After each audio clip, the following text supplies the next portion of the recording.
Welcome to the Deep Dive, where we plunge headfirst into the strange, the beautiful, and often the hilariously awkward collisions of everyday life. Yeah, those moments that make you just physically cringe. Exactly.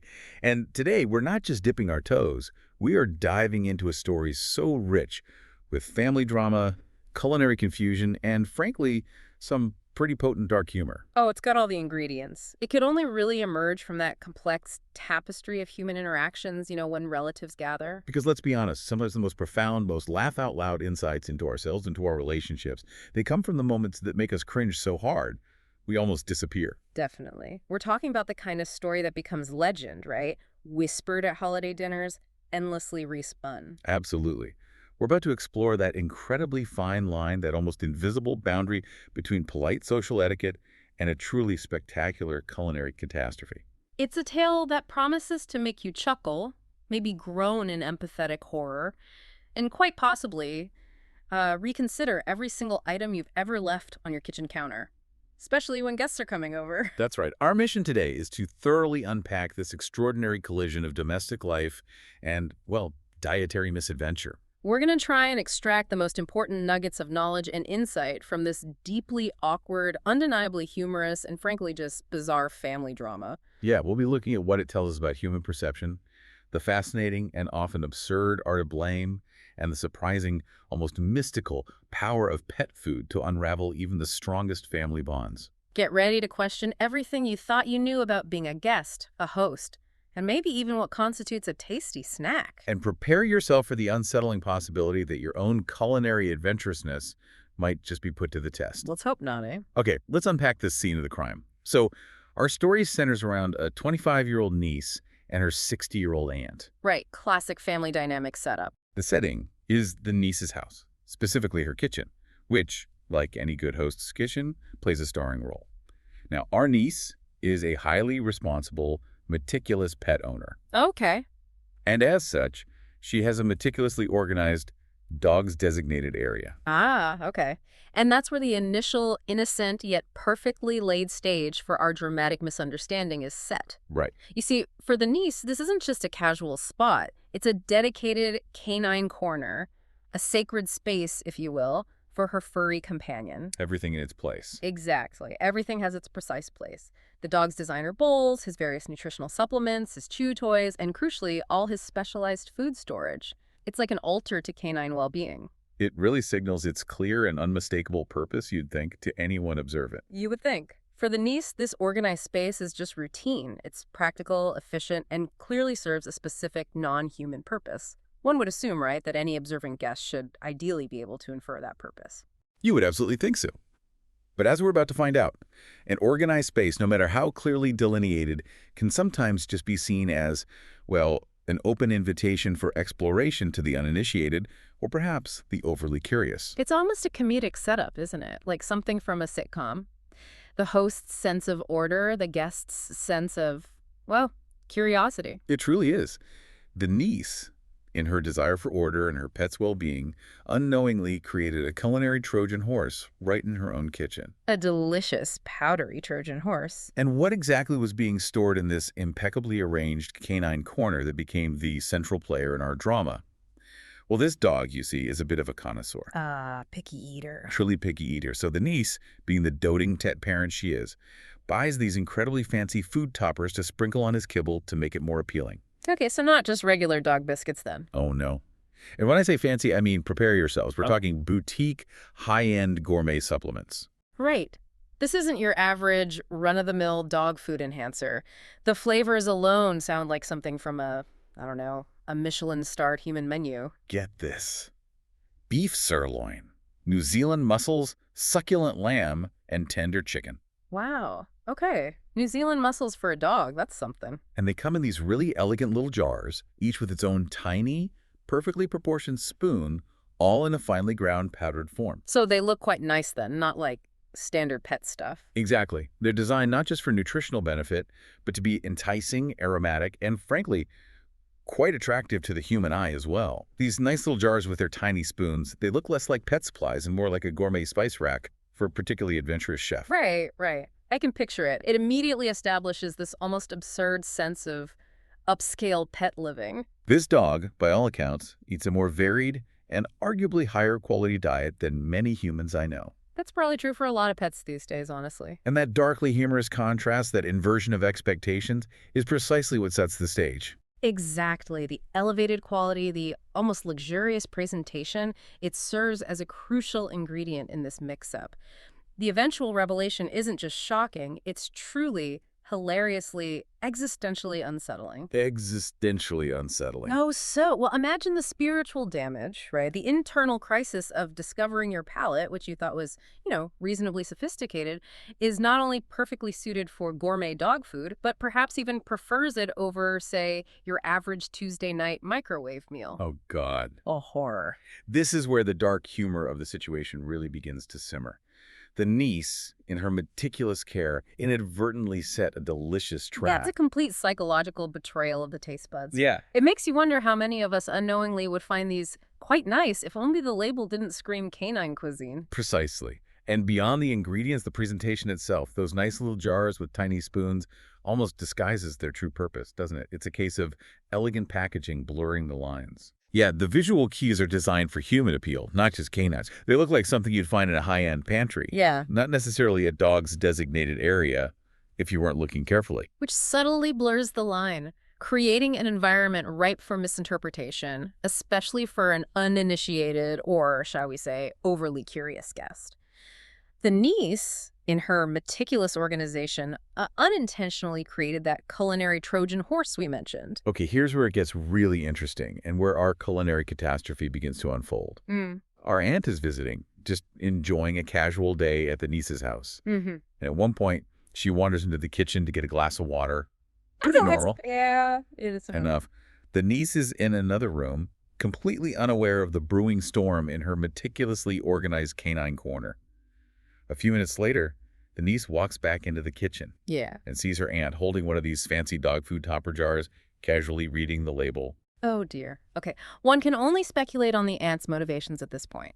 Was it genuine, innocent curiosity, maybe fueled by the fact that she also has a dog, you said? Could be. Or was it simple, absent-minded meandering, a moment of unthinking exploration in someone else's space?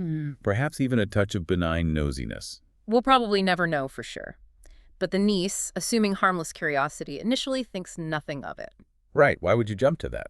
Exactly. It's a classic example of misaligned expectations.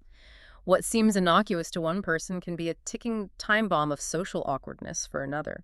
The seeds of delightful dark humor are sown in this innocent curiosity, just waiting for the explosive reveal. And then the moment arrives. With the jar still in her hand, the aunt looks up, completely oblivious to the impending cataclysm she's about to unleash. Okay, here it comes. And she utters those fateful words, words that will echo through family gatherings for years to come. What do you use this powder for? It tastes quite nice. Sharp intake of breath. Oh no, it tastes quite nice. Quite nice. The sheer audacity, the blissful, unadulterated obliviousness. I mean, think about it. To encounter an unlabeled mystery powder, or at least a powder whose purpose you haven't confirmed in someone else's kitchen. Right next to the dog bowls. Right. Right next to what one should infer are pet supplies, Yeah. the dog bowls, the other supplements, maybe chew toys lying around, and then to simply sample it without a single question. A one-woman science experiment. I love that phrase you used earlier. But it does beg the question, doesn't it? What possesses someone to just taste an unknown powder in someone else's home? I think it's a fascinating cocktail, maybe pure curiosity mixed with a lack of filter, maybe a complete disregard for social norms. It's hard to say. This is not just a breach of basic guest etiquette. It's practically a culinary deep dive into the unknown with incredibly questionable methodology. And even more questionable ethics, maybe. The social boundaries, that unspoken contract of don't eat what isn't offered, are not just bent here. They are utterly shattered in a single, unceremonious spoonful. It speaks to a certain, let's call it culinary fearlessness, that in this context veers sharply into socially oblivious. Absolutely. It's the kind of cringeworthy moment that doesn't just pass. It solidifies into family legend, destined to be retold at every holiday dinner, usually with exaggerated gasps and knowing glances. The dark humor here is in the sheer lack of self-preservation or basic inquiry. So the niece understandably gasps. There's probably a moment of pure, unadulterated shock, a mental scramble, before she manages to stammer out the truth. Trying to process what just happened. I use that for my dog. It's dog food. Oh, the reveal. Imagine the aunt's face. She immediately tries to calm her aunt, assuring her, probably through her own internal horror, that the product is human grade and completely safe to eat, that nothing bad is going to happen physically. Right, trying to de-escalate immediately, because while the physical danger, as the niece correctly points out, is absolutely minimal, Yeah, probably fine ingredient-wise. the psychological blow to the aunt is profound. This isn't about being poisoned. It's about the spiritual damage of discovering that one's palate has a surprising, perhaps even enthusiastic affinity for canine cuisine. The I just ate dog food moment. It transcends mere dietary mishap, delves into the realm of existential dread. And delicious dark humor, let's not forget that. The aunt's initial assessment, tastes quite nice, is now retroactively contaminated by the label dog food. This realization that one possesses the discerning taste buds of a golden retriever is what truly sets up the deeper, more complex, and frankly, far funnier conflict that is about to unfold. The stage is perfectly set for a family feud of epic and ridiculously petty proportions. The ego hit alone is enough to start a war. Oh, definitely. And what a feud it became. You might expect a moment of quiet embarrassment, maybe a quick apology, and a mutual agreement to never speak of it again. That would be the logical adult response, perhaps. But no. After that initial shock wore off, the aunt's fear didn't just fade. It turned to outright blazing rage. Rage, not embarrassment. Rage. She immediately started blaming the niece, furiously accusing her of letting her eat the dog food. The classic defense mechanism, projection. This is where we see it at its finest, or perhaps its most darkly comedic. Explain that. Projection. What's happening there? Well, projection in psychology is essentially attributing one's own uncomfortable feelings, impulses, or responsibilities onto someone else. So, the aunt, unable to reconcile her own mortifying embarrassment and her breach of basic social norms. Which was pretty significant. Absolutely. She shifts the blame entirely onto the niece. The sheer absurdity of blaming someone else for your own unprompted taste test is where the humor truly lands. Exactly. The niece's perfectly logical counterargument that the jar was clearly in the dog's designated area next to his bowls with an implicit not for human consumption label in its very placement, it falls completely on deaf ears. Of course it does. It's a fascinating and often darkly humorous aspect of human nature. People will often double down on blame and anger rather than accept a simple, if incredibly awkward, mistake, especially within the complex, emotionally charged landscape of a family setting. The personal embarrassment is too great to bear, so it must become someone else's fault. It becomes a desperate attempt to regain a sense of control and dignity after a deeply humiliating experience. And when logic fails, often, rage takes over. The aunt is desperately trying to rewrite the narrative in her own mind, right? To transform herself from the curious, boundary-crossing guest into the innocent victim of a cruel prank or negligence. And this wasn't just a private, awkward incident between the two of them. Oh, no. It rarely is in families, is it? The aunt, after presumably storming out of the niece's house in a blaze of furious dignity, immediately activated what we like to call the Aunt Elegance Agency. Chuckles. The Aunt Elegance Agency. I like that. The family grapevine. She got on the phone and called everyone who would listen. The niece's mom, her other aunts, cousins, a wide, interconnected network of family members. She recounted her horror story in excruciating and no doubt highly exaggerated detail. It's a masterclass in narrative control, isn't it? The speed with which family gossip can spread and morph into a full-blown saga is truly remarkable. It's like wildfire. The aunt wasn't just sharing a story, she was building a case, positioning herself as the wronged party. In her version, you can almost picture the niece cackling maniacally while handing over the spoon, maybe even daring her to try it. Totally painting the niece as the villain. She meticulously spun a narrative where she was the unsuspecting victim and the niece was the cruel, careless, and disrespectful perpetrator. This immediate, widespread dissemination of the incident elevates it from a mere mishap to a foundational family legend, fueled by the delightful dark humor of an utterly ridiculous premise. It's the ultimate weaponization of embarrassment. And it absolutely worked in terms of dividing the family. This canine culinary catastrophe completely split them. Oh, wow. Really? Suddenly, there were two distinct camps. On one side, you had those who, with varying degrees of maturity, found the entire situation utterly hilarious. As you might expect. They immediately christened the aunt with nicknames like Snoopy or, my personal favorite, Aunt Alpo. Aunt Alpo. Oh, that's brutal. Can you imagine that sticking? Oh, it absolutely would stick. Those kinds of nicknames, born of such an absurd incident, Yeah, become indelible. they really do. And on the other side, On the other side, there were those who were genuinely horrified, siding firmly with the aunt and criticizing the niece for what they perceived as inadequate labeling and irresponsible placement of potential edible items. okay, so genuine disagreement. This is where the dark humor of family dynamics truly shines. Because this incident, while ostensibly about dog food, quickly transformed into what you called a proxy war. Our proxy war. Explain that a bit more. Yeah, it wasn't just about a spoonful of beef sirloin powder, right?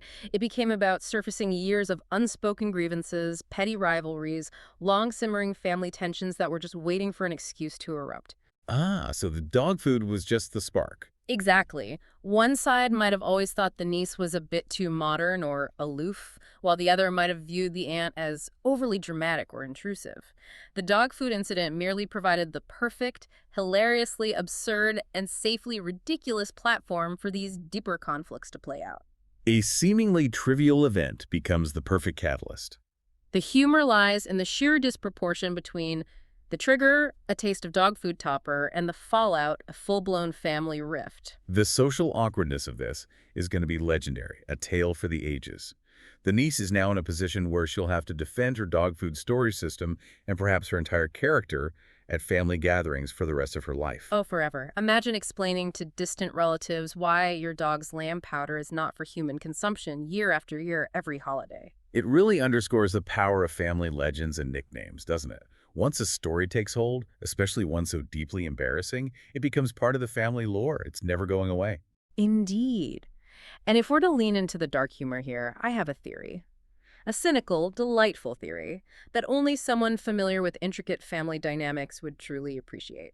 Okay, I'm intrigued. Lay it on me. What if the niece knew? What if she knew her aunt was a bit of a snooper, a curious culinary explorer with a penchant for tasting things unbidden? You think she set her up? And what if, just what if, she intentionally left those elegant jars out, perhaps a little too prominently, as a calculated power move to establish dominance in the family hierarchy? Whoa, a protein-rich trap. That's a truly unsettling and yet completely plausible theory for some family dynamics. You're suggesting this wasn't an accident, but a strategic maneuver. Maybe.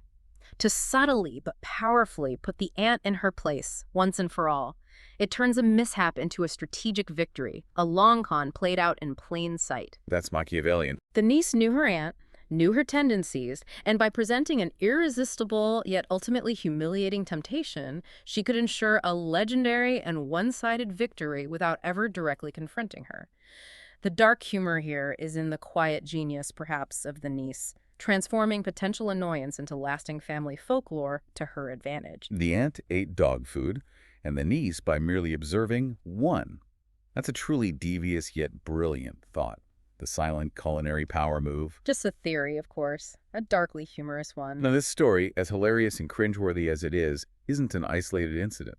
This family drama, while unique in its specifics, taps into a surprisingly universal phenomenon. Yeah, it turns out our aunt isn't alone in her accidental culinary adventures. If we zoom out a bit, we find the world is full of people accidentally, or in some truly bizarre cases, intentionally eating pet food. It's almost a subculture unto itself. And what's fascinating here is how often these stories reflect broader human behaviors, often with a darkly humorous twist. It moves beyond just family drama to touch on themes of revenge, corporate commitment, even celebrity quirks. Okay, let's start with a classic, the office revenge story. There was a viral tale circulating online, a true legend of the modern workplace. Oh, I think I know this one. The lunch thief. Yes, about a coworker who, for nearly 6 months, was consistently stealing his colleagues' homemade lunch right out of the office fridge day after day. A true monster of the modern workplace, the office food thief. It's a crime that fuels quiet fuming and simmering resentment for weeks, if not months. Many of us can relate to that slow burn of frustration. Definitely. But this particular colleague, rather than confronting the thief directly, chose a path of delayed gratification, a long con revenge story that is truly masterful. And deeply satisfying in its dark humor. He just let it go on for months, quietly seething, collecting data points, if you will. Then at a big company meeting, not a casual chat, mind you, but a company meeting, Maximum audience. Perfect. he finally dropped the bomb. Wow. In front of everyone, he loudly declared, I'm getting really sick of someone stealing my dog's food out of the fridge. Gasps dramatically. Brilliant. The thief, presumably, was sitting there, likely mid-chew on his pilfered specialty diet, realizing in that horrifying moment that the gourmet lunch he'd been enjoying for half a year was actually a custom blend for. Hmm. What was it? A walking mop with a liver condition? Yeah. That detail just makes it perfect. Too shit a sound. Oh, that is magnificent. That's not just revenge, that's art. The public humiliation, the delayed realization, the profound internal reevaluation of one's own taste buds, it's exquisite. The thief didn't just get caught. He was psychologically eviscerated by kibble. It highlights the dark humor inherent in human ingenuity when pushed to the absolute limit. And it taps into the universal, almost primal experience of office food theft, turning it into a truly unforgettable legend. The silence in that meeting must have been deafening, followed by the quiet horror of every other person who heard the story. The sheer strategic brilliance of the revenge is what elevates it from petty grievance to legendary tale. Okay, moving beyond accidental consumption or clever revenge, some people actively choose to consume pet food, Yeah. which is another level. Yeah, and what's fascinating here is the sheer corporate commitment sometimes seen. We have the president of a pet food company in Texas who, to prove the quality of his product, ate nothing but his company's dog food for an entire month. An entire month, that's dedication. Yeah. Or something else. It's a level of brand loyalty that borders on the fanatical, yet it also speaks to a genuine, if somewhat unhinged, belief in one's product. Dog food, especially high-quality varieties, is designed to be nutritionally complete. Right, they have nutritionists working on this stuff. Exactly. So from a purely physiological standpoint, he likely wasn't in any danger of starvation or severe malnutrition. In fact, many high-quality pet foods are formulated by veterinary nutritionists to meet specific dietary needs. And health-wise, he claimed his cholesterol dropped 60 points, which is quite a statistic. It's pretty significant. But he also admitted that he wouldn't recommend it, which, seems like a fairly obvious piece of advice to give after a month of nothing but kibble. Of course. The physical benefits might have been there, but the social and psychological costs, I imagine, were quite high. Imagine trying to have a romantic dinner or a simple coffee with friends when your diet consists solely of meat-flavored pellets. No, no, darling, you enjoy your pasta. I've got my bowl of canine gruel right here. It just doesn't work, does it? It underlines that while the ingredients might be fine, the context and social labeling of food play a massive role in our acceptance and enjoyment of it. And it offers a different kind of dark humor, the sheer, almost masochistic dedication to a brand, even at the cost of one's social life. And even celebrity chefs aren't immune to sampling the pet aisle. Rachel Ray, for example, famously said she's eaten every single flavor of her own brand of cat food. Really? I didn't know that. Yep. Her key takeaway, a very practical observation. The only thing it's missing is salt. See? This further reinforces the idea that many high-quality pet foods are made with human-grade ingredients, often chicken, rice, vegetables, specific protein blends. It's not some alien, unpalatable substance. Just needs seasoning, apparently. And as Rachel Ray observed, it just lacks a little seasoning for the human palate. This further blurs the psychological line that we draw between human and animal consumption. It almost makes our aunt a culinary pioneer, doesn't it? She was merely ahead of her time, discerning quality in an unexpected place. She just needed a pinch of salt and perhaps a more understanding family to appreciate her pioneering spirit. Maybe a little less rage, too.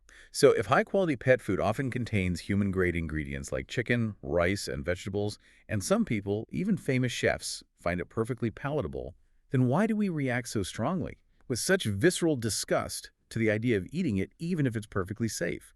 What is that invisible barrier? This is where we delve into the fascinating, weird psychological line we draw. And it's a profound insight into human perception.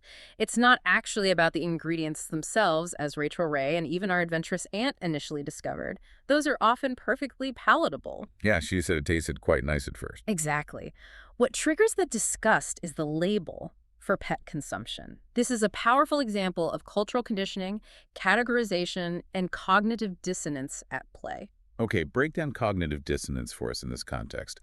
What's happening in the ant's mind when she tastes it, then finds out what it is? Certainly. Cognitive dissonance describes the mental discomfort experienced by a person who simultaneously holds two or more contradictory beliefs, ideas, or values. In our aunt's case, she initially experienced a sensory input. This tastes quite nice. Simple enough. Right. But then she received new conflicting information. This is dog food. These two ideas, tastes nice and is dog food, are fundamentally contradictory in her culturally conditioned mind. Because dog food isn't supposed to taste nice. Exactly. Our brains are hardwired to resolve this discomfort. So rather than accepting the possibility that dog food can taste nice, which challenges deeply ingrained societal norms about what's food and what isn't, her mind sought to resolve the dissonance. How? By changing her mind about the taste. Precisely. By overwriting her initial sensory experience. The revelation of the label immediately overwrote that initial, unbiased sensory experience, replacing it with the culturally ingrained revulsion associated with the category dog food. So her brain retroactively changed her perception. It went from nice to disgusting the moment the label was applied. It seems likely. Our brains are hardwired to categorize food, and once something falls into the pet food category, it becomes, for most of us, inedible, regardless of its actual composition. It's not about the chicken or the lamb, it's about the social taboo, the idea of impurity or crossing a line. We culturally define what's fit for human consumption, and pet food, regardless of its ingredients, falls firmly outside that boundary for most people. This incident wasn't just about dog food. It was about the profound, sometimes darkly humorous power of the word dog to trigger a complete reinterpretation of reality. It really makes you think, doesn't it? Yeah. How often in your own life do you allow labels, expectations, and social norms to dictate your reality and your reactions without ever truly questioning the inherent qualities of what you're experiencing? Absolutely. This wasn't just a funny story. It was a psychological experiment in real time. It's a reminder that our perceptions are often more about context than inherent truth. It's a fantastic, albeit darkly humorous, illustration of how easily our perceptions and reactions are shaped by labels, expectations, and social norms, rather than the inherent qualities of what we're experiencing. Yeah, the aunt's initial unbiased tasting likely gave her an accurate sensory experience. But the revelation of the label immediately overwrote that experience, replacing it with a culturally ingrained revulsion. It's fascinating stuff. So, to bring this entire deliciously awkward deep dive full circle, Anise's perfectly well-intentioned attempt to give her dog a gourmet meal resulted in a full-blown family feud. All because her aunt couldn't resist the siren song of a mysterious kitchen powder? In a nice little jar with a tiny spoon. Right. And then, perhaps more crucially, couldn't cope with the embarrassment of her culinary transgression. What's fascinating here is how this single incident illuminated so many universal themes, often with a darkly humorous edge. It's a story about the importance of boundaries. Definitely. Whether they're the social etiquette of being a guest or the sometimes arbitrary lines we draw between human and animal dietary needs. It's about the very human tendency for blame and projection when faced with profound embarrassment. We saw that loud and clear. And perhaps most delightfully, it's about the profound, often darkly humorous nature of social awkwardness within families and how minor incidents can balloon into legendary sagas. And from all this drama, we can extract some pretty simple, yet often overlooked lessons.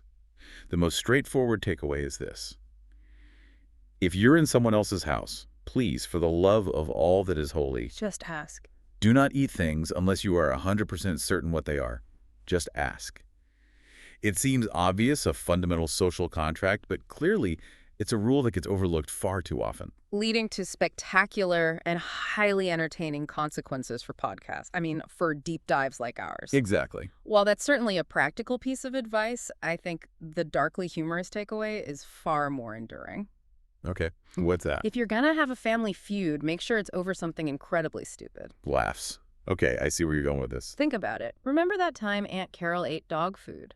Is a much better story to tell at Christmas. One that will elicit groans and laughter for generations. When? Then remember that time we had a bitter, soul-crushing argument about politics that tore the family apart?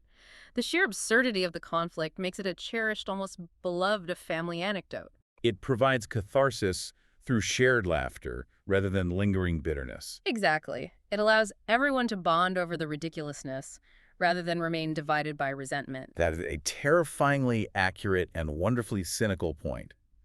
The ultimate silver lining of family drama. Make it memorable, make it absurd, and make it something you can all laugh at later, preferably at someone else's expense. Ideally. And here's the powerful alternative, the lesson our aunt could have embraced, and truly transform this incident into something legendary for herself, rather than just about her. What's that? The road not taken. If you're going to get caught eating something you shouldn't, own it. Her real mistake wasn't the tasting, it was the immediate furious blame and the refusal to simply acknowledge her own action. So instead of rage and denial, what could she have done? How does she own eating dog food? Imagine the power, the legendary status she could have achieved by simply saying, yeah, I ate it, and you know what? It was delicious. What of it? Chuckles. Bold strategy. Clearly, my palate is more refined than yours, niece, if this is what you're feeding your dog. Or even with a mischievous grin, now pass me that squeaky toy. I want to see what all the fuss is about. I hear the beef sirloin is especially good. Oh my God, that's terrifying. That's how you turn humiliation into an enduring, defiant legend. She could have controlled the narrative, embraced the nickname Aunt Alpo as a badge of honor, and become the most legendary and perhaps even intimidating figure at every family gathering. Her mistake was not the tasting, but the squandering of a truly iconic moment. Precisely. A missed opportunity for greatness. Sighs, a slight chuckle. And on that deeply unsettling yet undeniably iconic image of an ant demanding a squeaky toy after sampling gourmet canine cuisine, I think we've reached the end of our road. We've learned that the path to family drama is indeed paved with good intentions, misplaced jars, and apparently powdered lamb. We've uncovered the unexpected depth found in such a seemingly trivial incident, revealing layers of human behavior and perception, all wrapped up in a package of delicious dark humor. It serves as a humorous reminder that our world is full of unspoken rules and hidden boundaries. So, as you go about your day, we want to leave you with this provocative thought.